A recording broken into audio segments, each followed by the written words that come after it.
Hi, this is Zach Meir with the Bulletin Board Heroes here at Zach's Traders Cafe for Friday the 1st of November.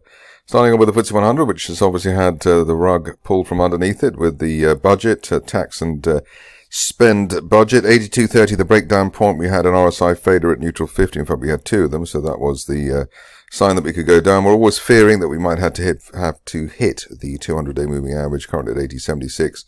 And we've done that. I suppose the worst case is that we would have a move down to the floor of that red falling trend channel from 79.90, but hopefully today, or yesterday rather, was the low there towards 80.70. While there's no end of day close back below 80.80, let's call it, looking for a rebound back towards 81.60 at least, the previous September-October support area.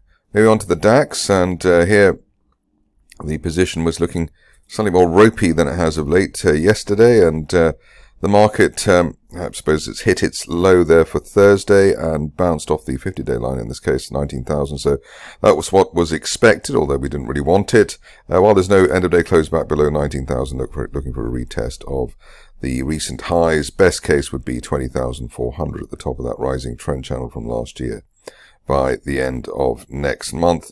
Worst case, I suppose, is that we'd have to test the 200-day line as we've done with the FTSE, 18,300, but hopefully it won't come to that, even though the RSI is now below neutral 50 at 47, but it looks as though 50-day line and previous October resistance has kicked in for this market.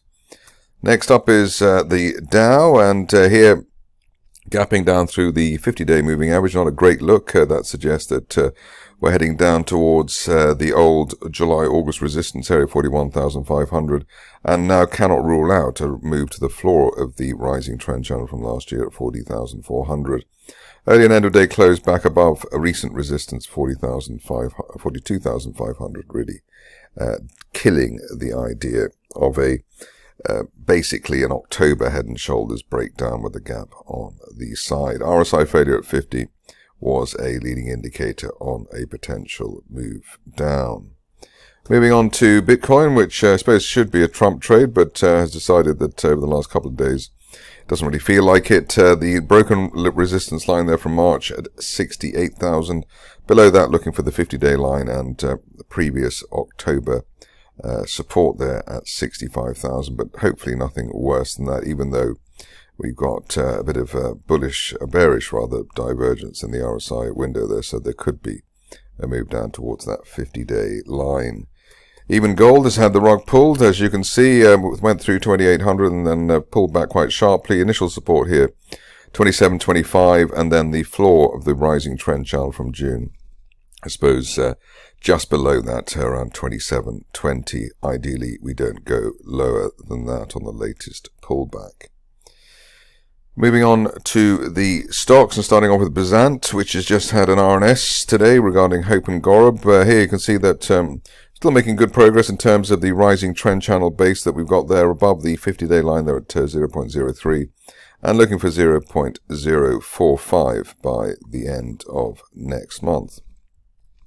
Next up is DG Innovate, which came up with some good news for a change, or decent news. Looks like it could turn the stock, and here we've broken out of this falling wedge that's been in place since the end of January. That level there around 0.06. Above that, looking for the 200-day line, and the top of that broadening triangle from June as high as 0.11 by the end of next month, and a weekly close above the 50-day line there, the blue line there at 7.5 would be a good start, and ideally we stay on the right side of 0.06.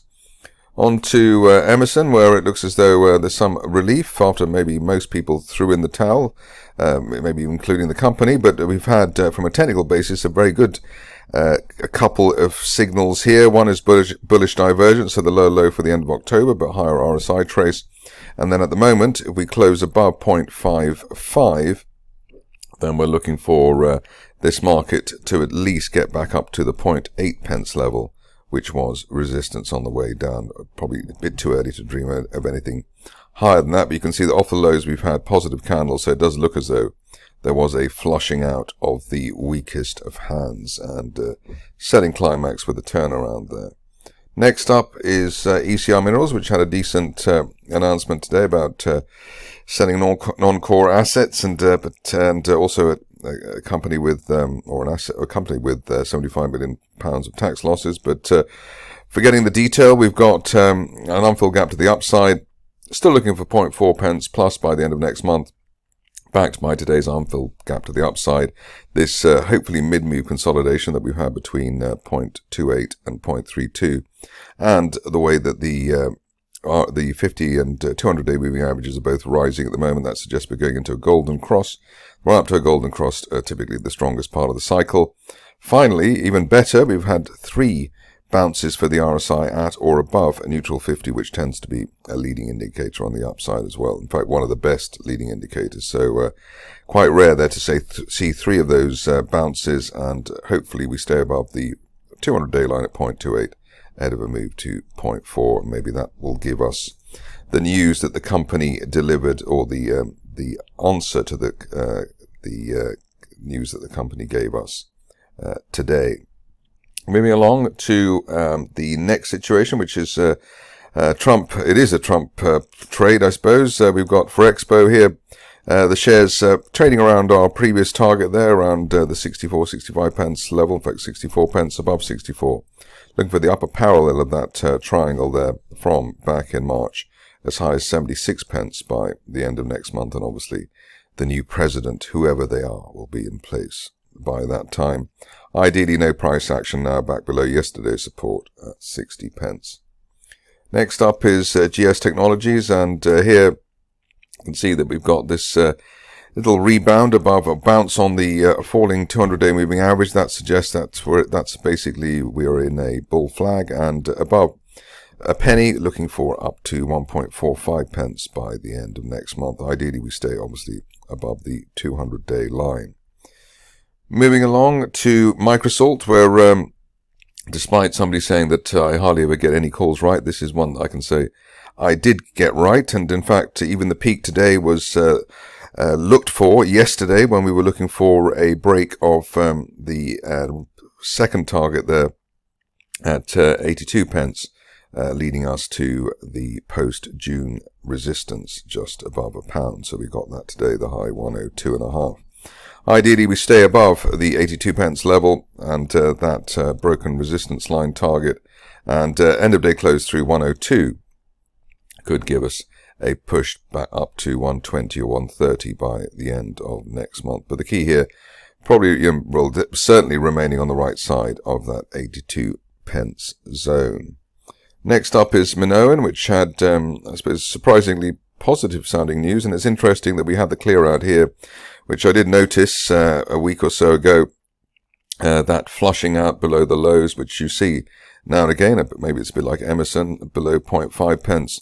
Current situation, we've got the 50 and 200-day lines both rising. We've gapped up today as well, so looking for a minimum at 0.9 pence for this stock by the end of next month. And let's see if there's any news that will deliver that kind of rise or even more.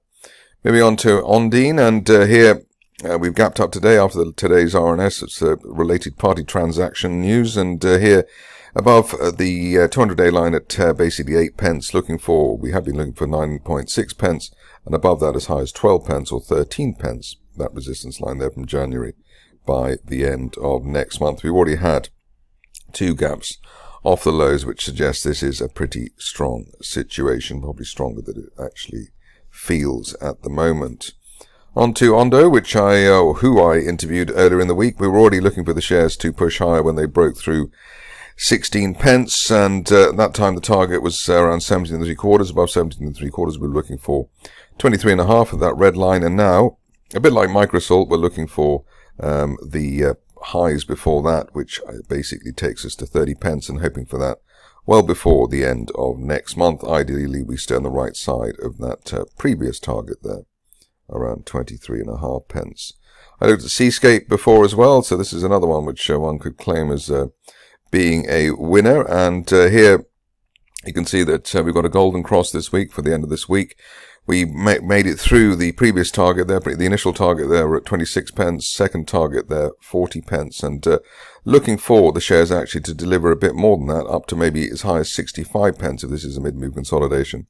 So an end-of-day close above the 39.5 pence peak of last month could take us all the way up to 60 pence plus by the end of next month. Ideally, we stay on the right side of 30 pence. Moving along to United Oil and Gas, where there's celebrations in order, I think, as the company has decided to leave Egypt. I think that was the news today, as you can see from the top line there.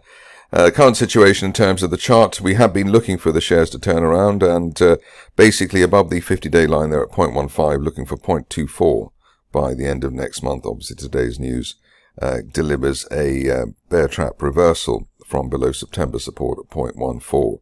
We just went narrowly below that, so a narrow bear trap there. And also, if you're looking at this closely, you'll see that we've had bullish divergence in the RSI window with a lower low for the end of October, but higher RSI trace, so 0.24 while we're above that 50-day line. Finishing off with a pet situation of mine, which is Valerium, and it's a pet situation because it's actually behaved itself. We had the break of the neckline resistance around 4.25 pence back in September, and since then it's been beautiful progress within a rising 50-day trend channel there from back at the end of July. Golden cross and the 50-day line rising now up towards 7 pence plus. And if you just look at the price action here, it's a vertical move sideways. So it's a step progression, which is what you see in the strongest of situations. So looking for 14 pence well before the end of next month, especially while we remain above the initial October resistance at 9.25. That's it from me today. More updates tomorrow.